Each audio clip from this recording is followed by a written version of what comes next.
इतनी प्रचंड हार के बाद भी ममता जी हैं। सामान्य रूप से सब काम हो जाए तो फिर ममता बनर्जी कैसे हों? उन्होंने अपनी पार्टी की और अपनी पराजय के ठीक 24 घंटे के भीतर ऐलान कर दिया कि जी मैं इस्तीफा नहीं दूंगी ना। ये देश के संसदीय इतिहास की पहली घटना है कि कोई पराजित मुख्यमंत्री ये कहे कि मैं इस्तीफा नहीं दूंगा। करना हो तो कर लो, आ जाओ, दो हाथ कर ले। और ममता जी का तर्क है कि जब मैं हारी नहीं तो इस्तीफा क्यों दूं? यानी ममता जी ऐसी इबारत लिखना चाहती हैं देश की दीवार पर कि मुख्यमंत्री को अगर ये लगे कि वो नहीं हारा तो इस्तीफा ना दे।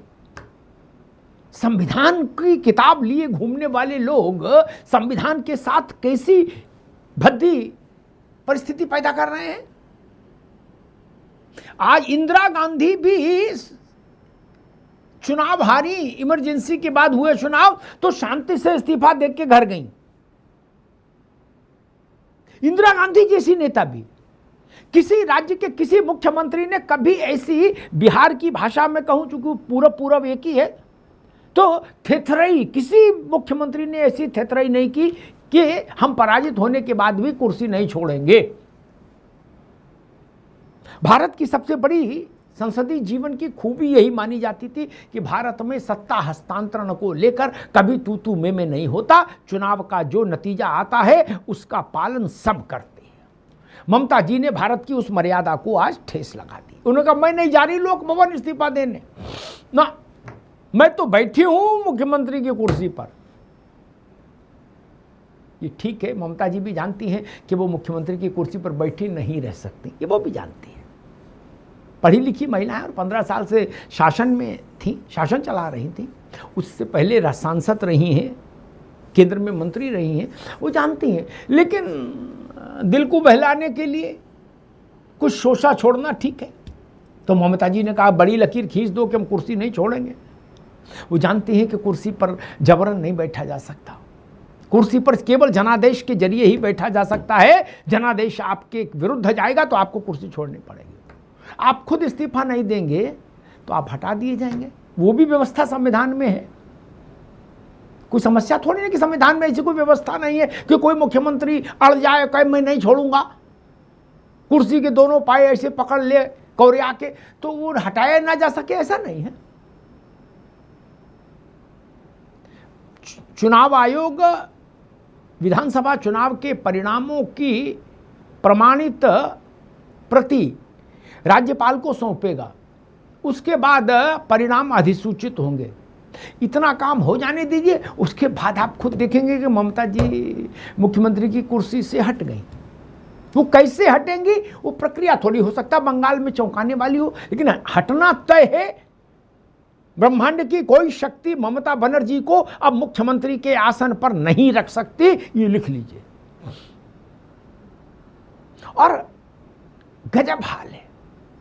2014 का दौर याद करिए, जब नरेंद्र मोदी आए थे राष्ट्रीय राजनीति में और प्रधानमंत्री बने। उस समय देश के तमाम राज्यों में बड़े बड़े छत्रप थे। उड़ीसा में नवीन पटनायक, बंगाल में ममता बनर्जी, तमिलनाडु में जयललिता, करुणानिधि, अरविंद केजरीवाल दिल्ली, ऐसे बड़े बड़े छत्रप थे।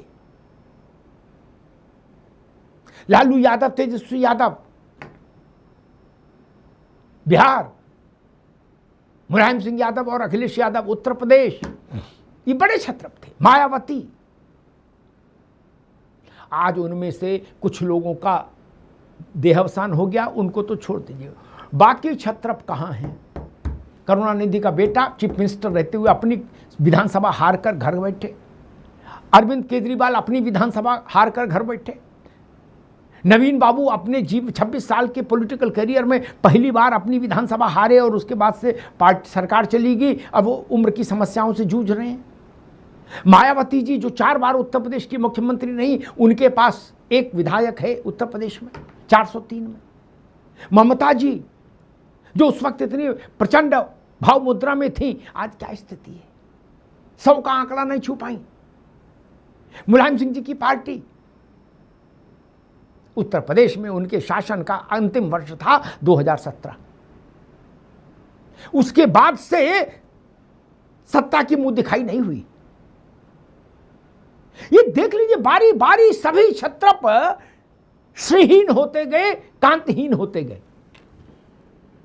ममता जी उसकी सबसे ताजी कड़ी है उस प्रसंग की, और वो अड़ गई हैं कि इस्तीफा नहीं दूंगी। तब मुझे लग रहा है कि कुछ संविधान विशेषज्ञों के लिए काम आज बढ़ जाएगा कि उनको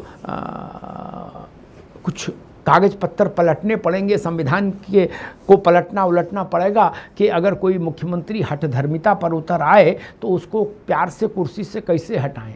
उसकी दवा भी है संविधान में है, लेकिन उसको आजमाना पड़ेगा तो थोड़ा हीला हवाली हो सकती है। लेकिन ममता जी सहज रूप से सब कुछ होने दें तो फिर वो ममता जी नहीं कहलाएंगी ना। ममता बनर्जी कौतूहल, कुछ अप्रत्याशित, कुछ उत्तेजना वाली चीज उसके लिए भी नोन है। तो इस बार उन्होंने सबसे बड़ा ब्रह्मास्त्र चल दिया जो अभी तक भारत में किसी ने नहीं किया। उन्होंने ऐलान कर दिया कि मैं पराजित मुख्यमंत्री होने के बाद भी इस्तीफा नहीं दूंगी। हमारे साथियों ने पूरी एक रिपोर्ट तैयार की इस विषय पर। उस रिपोर्ट को समझिए, देखिए, फिर मेहमानों से परिचय कराएंगे, फिर समझने की कोशिश करेंगे कि आखिर क्षत्रपों को हुआ क्या, और दूसरा ममता बनर्जी इस्तीफा न देने पर क्यों अड़ी। 2 विषय। पहले रिपोर्ट देखिए।